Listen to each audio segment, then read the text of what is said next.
Hello students, chemistry में हम पढ़ रहे हैं हेलो एल्केन और उसमें अपना टॉपिक चल रहा है हेलो एल्केन के रासायनिक गुण।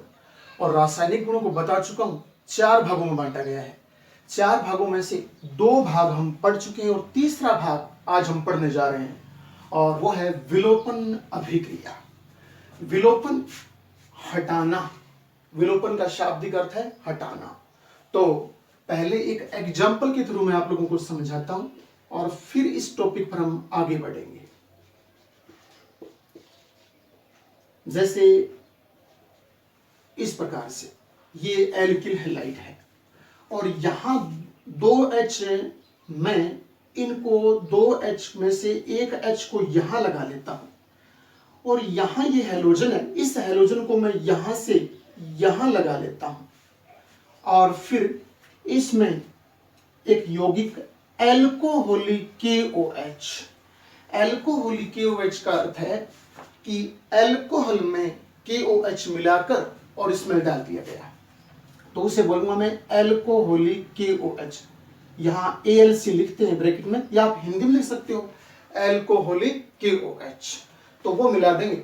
वो मिलाने से और इस यौगिक में से जो कार्बन है उन कार्बन परमाणुओं पर से 2 समूह या फिर 2 परमाणु अलग हो जाएंगे, प्रतिस्थापित हो जाएंगे और एक असंतृप्त यौगिक बनेगा जिसे एल्कीन कहा जाएगा और वो विलोपन अभिक्रिया होगी। तो फिर समझाने के लिए यूं बोल दूं कि जब किसी हेलो एल्केन में एल्कोहलिक KOH प्रवाहित किया जाता है तो हेलो एल्केन के एक कार्बन परमाणु का हाइड्रोजन और दूसरे कार्बन परमाणु का हैलोजन समूह आपस में संयोग करके बाहर निकल जाते हैं, जिसे विलोपन अभिक्रिया कहते हैं। और विलोपन अभिक्रियाओं में एल्किल हैलाइडों से हमेशा असंतृप्त यौगिक अर्थात एल्कीन बनती हैं। तो यहां से ये वाला समूह है वो बाहर हो जाएगा और आप यहां लिखोगे RCH, यहां असंतृप्त के तौर पर डबल बॉन्ड आ जाएगा और CH2 और यहां ये HCl, ये इस H के साथ ये Cl संयोग करके HCl के रूप में बाहर निकल जाएगा, तो HCl। इस प्रकार से ये विलोपन अभिक्रिया पूर्ण हो जाएगी। एक खास बात और याद रखना, इसमें बताता हूं कि ये कौन से प्रकार का विलोपन है, यानी अल्फा और बीटा 2 प्रकार के विलोपन होते हैं। तो ये वाला जो मैं बता रहा हूं जिसमें मैंने आपके हाइड्रोजन के साथ हेलोजन को बाहर निकाला है, तो ये याद रखना ये बीटा विलोपन है। कौन सा विलोपन है ये? इसे मैं बीटा विलोपन बोलूंगा। बीटा विलोपन कैसे बोलूंगा? एक बात आप याद रखना, आप कैसे डिसाइड करोगे कि ये बीटा विलोपन है?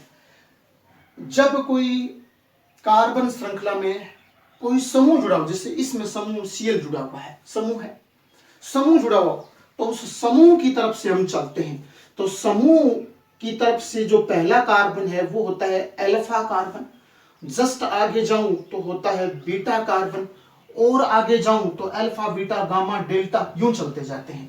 तो यहां आप ध्यान देने वाली बात कि अल्फा कार्बन पर लगा है हेलोजन और इधर जाऊं अल्फा से आगे बीटा, तो बीटा कार्बन पर लगा है हाइड्रोजन।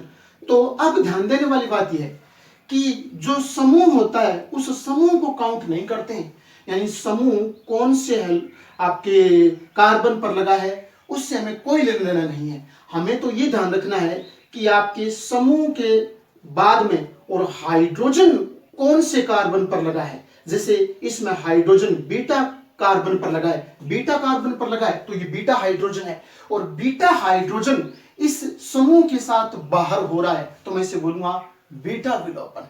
याद रखना, जब कोई समूह लगा हो तो समूह की तरफ से काउंट करेंगे तो समूह वाला कार्बन तो हो जाएगा अल्फा कार्बन, जस्ट आगे बीटा और दे दूं यहां तो गामा, इस प्रकार से चलता जाएगा। और कई कार्बन हो तो अल्फा बीटा गामा डेल्टा, फिर आगे वाले सारे डेल्टा डेल्टा ही होंगे इस प्रकार से। तो यहां जिस कार्बन पर हेलोजन लगा है उस कार्बन को नहीं देखना है, बल्कि जिस कार्बन पर हाइड्रोजन लगा है उस कार्बन को देखना है कि यहां बीटा कार्बन से हाइड्रोजन इस हाइड्रोजन के साथ बाहर निकल रहा है, तो ये बीटा विलोपन है। बीटा विलोपन है। एक और खास बात कि एल्किल हैलाइडों में हैलोजन और हाइड्रोजन बाहर निकल रहे हैं, तो इसे हम विहाइड्रो हैलोजनीकरण अभिक्रिया भी कहते हैं, जो एल्कोहलिक KOH की उपस्थिति में संपन्न होती है। हैलोजन निकल रहा है, हाइड्रोजन निकल रहा है, तो मैं बोलूंगा विहाइड्रो हैलोजनीकरण। तो इस प्रकार से ये बीटा विलोपन इसमें संपन्न हो जाएगा। तो ये बीटा विलोपन में एक ही अभिक्रिया एल्किल हैलाइडों की है एल्कोहलिक KOH के अंदर। और नेक्स्ट अब हम इसमें पढ़ते हैं एक नियम, इसी पर वो नियम लागू है जिसे कहते हैं सैत-जैफ नियम। कौन सा नियम? सैत-जैफ नियम। याद रखना इंपॉर्टेंट है और एक बार एग्जाम में पूछा भी गया है। सैत-जैफ रूल्स क्या है, सुनना गौर से। एक एग्जांपल लेता हूं और तुम्हें समझाता हूं, सुनना गौर से।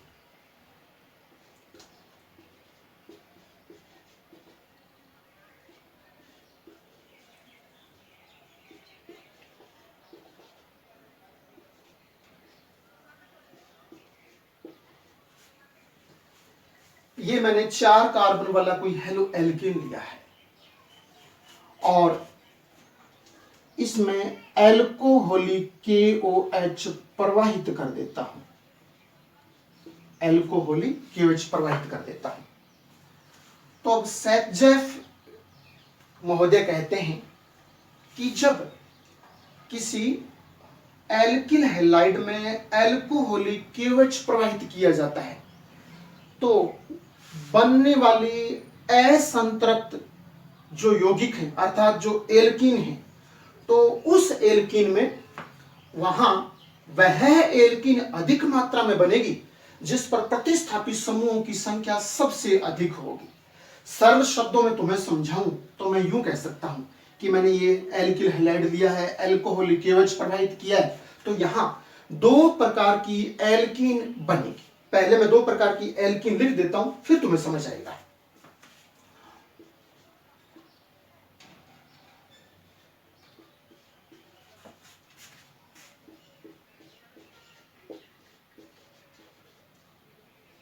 एक तो ये वाली एल्कीन है 4 कार्बन वाली, और ब्यूटीन है। अभी देख लेंगे कौन सी ब्यूटीन है। और फिर एक और बनेगी, वो यहां लिख देता हूं।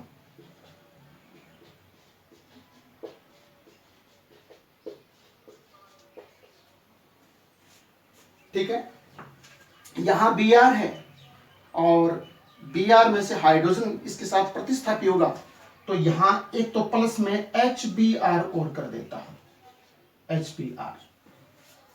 अब सुनना गौर से, आप बताना मेरे को देख करके, सोच करके, कि सैत-जैफ के नियमानुसार जब किसी एल्किल हैलाइड में एल्कोहलिक KOH प्रवाहित किया जाता है तो 2 प्रकार की एल्कीन बनती है और इन दोनों एल्कीन में से वह एल्कीन अधिक मात्रा में बनती है जिस एल्कीन में प्रतिस्थापित समूह अर्थात एल्किल समूहों की संख्या सबसे अधिक होती है। तो देखना, ये डबल बॉन्ड वाले ये कार्बन है, इस पर एक एल्किल समूह ये रहा, इधर एक एल्किल समूह ये रहा, तो इसमें डबल बॉन्ड वाले जो कार्बन है उन पर एक एक एल्किल समूह उपस्थित है।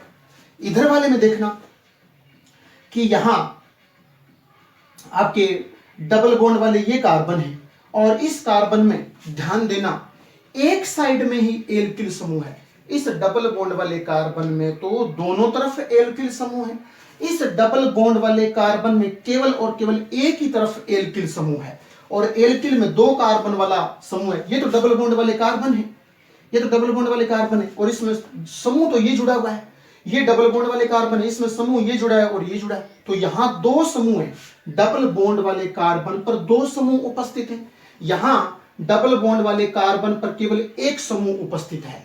तो फिर सैत-जैफ ने कहा कि वह एल्कीन अधिक मात्रा में बनती है जिसमें डबल बॉन्ड वाले कार्बन पर और एल्किल अधिक हो, एल्किल समूह यानी प्रतिस्थापित समूह अधिक हो। तो यहां डबल बॉन्ड वाले कार्बन पर तो एक ही एल्किल समूह है, एथिल वाला, और यहां डबल बॉन्ड वाले कार्बन पर एक एल्किल ये रहा, एक एल्किल रहा, तो इसमें एल्किल समूह ज्यादा है, तो ये एल्कीन अधिक मात्रा में बनेगी। और ये कितने % बनेगी? ये बनेगी 81% और ये बनेगी 19%। ये 81% और ये 19% बनेगी। इस प्रकार से ये सेट-जेफ का नियम आप याद रखना और इम्पोर्टेंट है। आज हम इतना ही पढ़ेंगे, नेक्स्ट अगले वीडियो।